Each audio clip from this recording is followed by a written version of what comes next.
wala pa pong pangulo sa history na gumawa ng ganitong malawakang pag-iimbestiga sa mga maanumalyang flood control projects.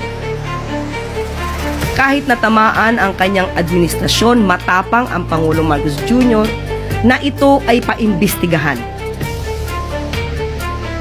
At dahil sa pag-iimbestiga na ito, naisiwalat din at napatunayan ni Secretary Bato de la Rosa na ang mga diskaya ay 2016 pa pala na mamayagpag para sa flood control projects na sila mismo ay nasasabing sangkot sa ghost flood control projects. At yung nirereklamo ni Mayor Magalong na rock netting ay 2018 pa pala ito proyekto.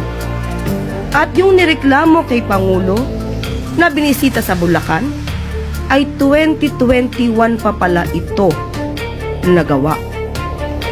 So dahil sa malawakang pag-iimbestiga na ito, marami po talaga tayong malalaman at yan po ang gusto ng Pangulo para ipaalam sa bayan ano ba ang nangyayari, ano ang sitwasyon at kailangan mapanagot ang dapat na managot.